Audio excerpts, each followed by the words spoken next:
It was April 2025, and the air was thick with anticipation.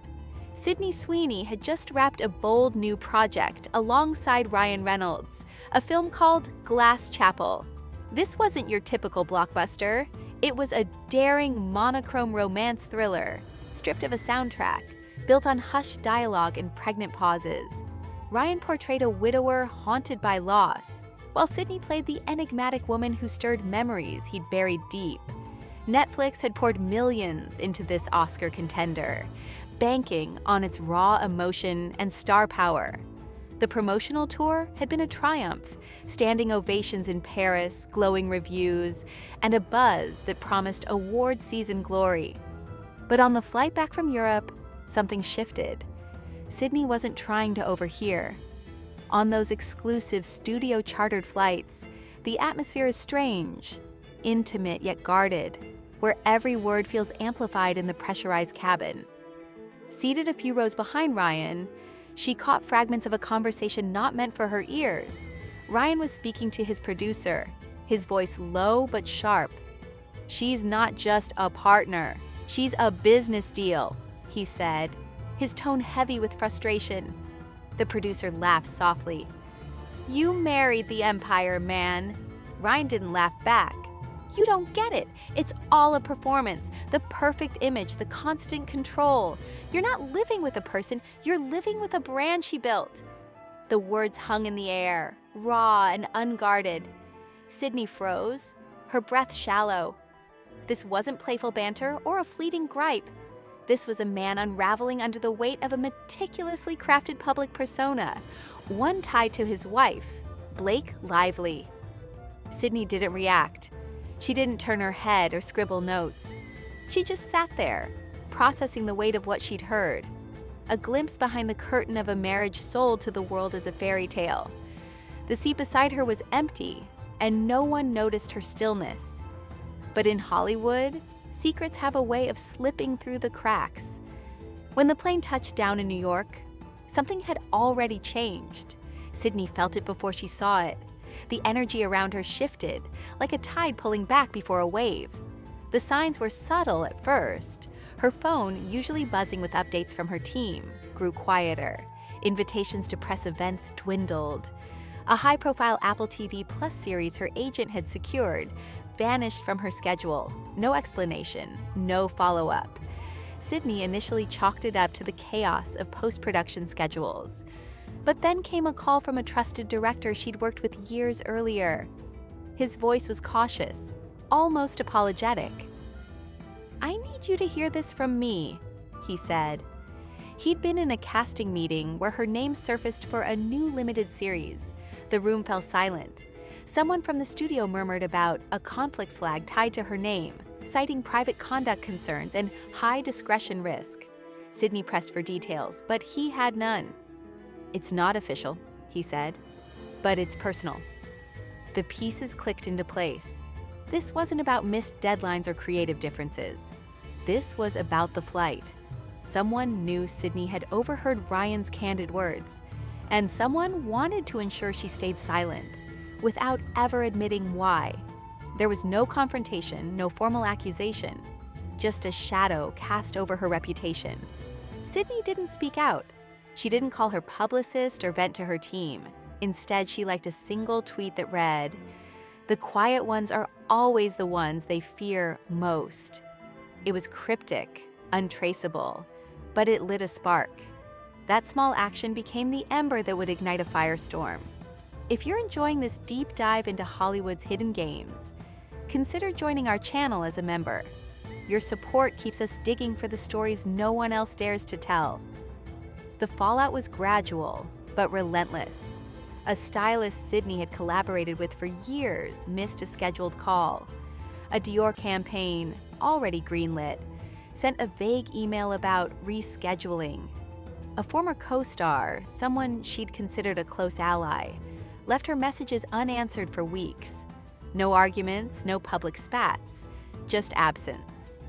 Then came a meeting that clarified everything. It wasn't an official summit, just a casual brunch at a tucked-away cafe in Studio City, arranged by a casting assistant Sydney had known since her early audition days. The assistant didn't waste time. "You've upset someone powerful," she said, her eyes scanning the room. "They think you spilled something from that flight." Sydney's heart sank. She hadn't said a word, hadn't hinted at what she'd heard.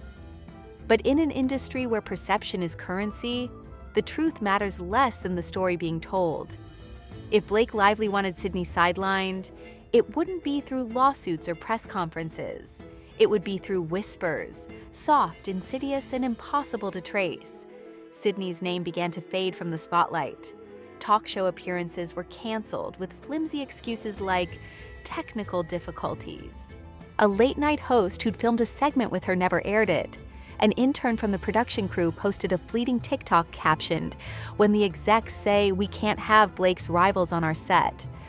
The post was deleted within hours, but the damage was done. Sydney's agency was in crisis mode. She wasn't blacklisted in the traditional sense, no formal memo or industry-wide ban. But her name was no longer a draw, it was a liability. Then came the email that confirmed her suspicions. Sent from an anonymous account, it contained a leaked casting memo. One sentence stood out. "Sydney Sweeney is considered a high-risk booking due to offset instability and unresolved discretion concerns." Sydney stared at the screen, not shocked but resolute.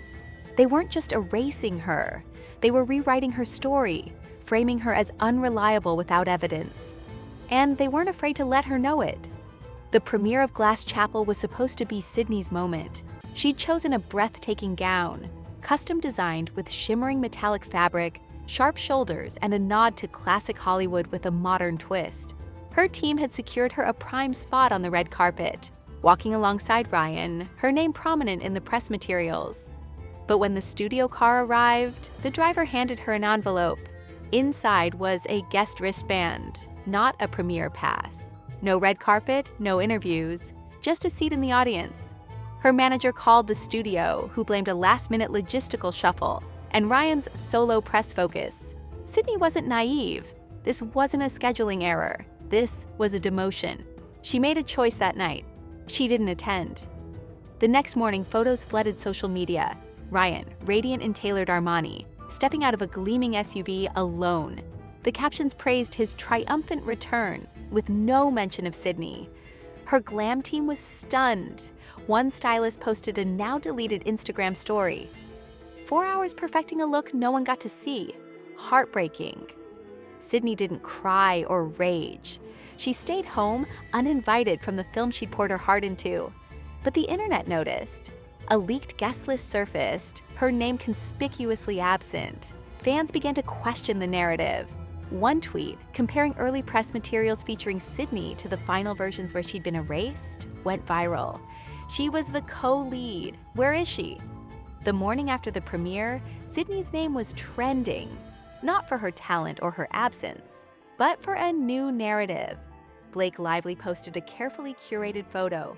Ryan at the Glass Chapel premiere, smiling, with Blake digitally inserted beside him from a separate shoot. The caption read, "So proud of my partner, always telling stories that move us." It wasn't tagged with the film's hashtag, and Sydney's name was nowhere to be found. But the message was clear. Within hours, entertainment outlets ran stories with headlines like, "Ryan and Blake shine at premiere," and "Blake skips carpet but steals the show." One article claimed Sydney had chosen to step back for personal reasons, a lie she'd never endorsed. The smear campaign gained traction. Online chatter painted Sydney as erratic, unable to handle the pressures of fame. A blind item on a gossip site didn't name her, but didn't need to. This rising star with striking features and big dreams just learned you don't challenge a publicity titan. One overheard conversation, and she's out of the elite circle. Sydney's agency grew distant, their responses vague and guarded. Then came an unexpected meeting. A Zoom call with her agent, a Netflix executive, a lawyer, and a PR consultant she didn't recognize. They offered a deal, a payout, a vague creative contributor credit, and an 18-month non-disclosure agreement. All she had to do was sign. Sydney paused, the weight of the moment pressing down. "Was this Blake's idea?" she asked. The PR consultant smiled but didn't answer. "This ensures everyone moves forward smoothly," she said. Sydney's response was calm but firm. "I'm not signing." She ended the call. Hours later, her name was officially stripped from Glass Chapel's marketing. No credit, no mention, just gone. A gossip account on X posted, "Heard an actress turn down a hush deal. Bad move when all you needed was a signature. Ego's a career killer." Blake's stylist liked the post, then quickly deleted it. But screenshots spread like wildfire. Sydney didn't retaliate with a statement or a social media tirade. She stayed silent, and that silence became her power. A chance sighting at the Polo Lounge in Beverly Hills changed everything. A blurry photo captured her having lunch with Reese Witherspoon, a Hollywood veteran known for navigating her own battles with grace and strategy. The caption was simple: "Is Sydney Sweeney teaming up with Reese?" The image exploded online, fueled by memories of Reese's own quiet victories against industry giants. Speculation swirled. Was Reese mentoring Sydney? Within days, rumors surfaced of a new Apple TV Plus series, a female-led indie project with Sydney in early talks. No contracts were signed, but the whispers were enough to shift the narrative. Blake's team stayed quiet, but Blake posted a cryptic Instagram story, a sunset, a glass of sparkling water, and a reposted quote, "Some seek truth, others trade it." It felt defensive, almost desperate. Fans weren't buying it. Sydney's supporters began posting side-by-side images, one from Glass Chapel's early press, showing her alongside Ryan, and another from the premiere where she'd been erased. The caption read, "She was there, they just cut her out." The post garnered tens of thousands of shares, sparking fan-made videos and hashtags like "number she didn't sign." The movement wasn't loud, but it was undeniable. The industry began to take notice. Stylists and makeup artists quietly reposted Sydney's past looks, tagging her in subtle shows of support. In an unrelated interview, Zendaya was asked about women in Hollywood wielding influence. Her response was measured but pointed. If someone's silence scares you, it's because you know what they're holding back. It wasn't about Sydney, but the subtext was clear. Blake's PR team tried to pivot, pitching stories about her new artistic chapter, but editors passed.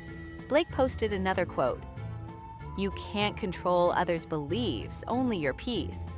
It backfired, with comments flooding in. "She didn't sign." By late April, Glass Chapel was slipping from Netflix's top ranks, its buzz overshadowed by the controversy. Investors started asking questions. A studio exec called Ryan, citing declining metrics in regions where Sydney's name had tested strongly. "This is becoming a problem," the exec said. Ryan's response was terse. "This wasn't my call." The exec didn't hold back.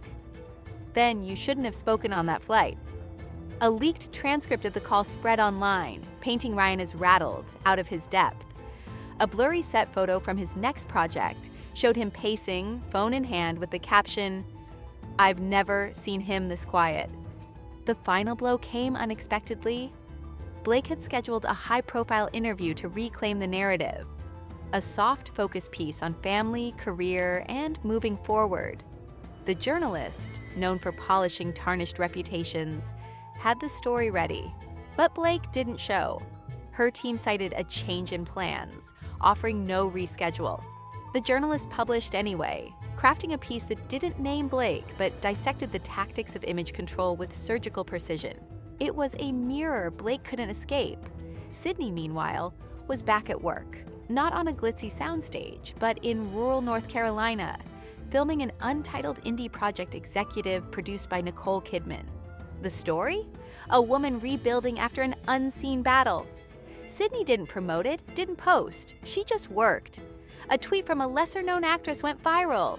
The woman they tried to silence didn't even speak. She just listened, and they still lost control. Sydney didn't win with a press conference or a viral clapback. She won by standing still, letting the industry's own machinery turn against itself.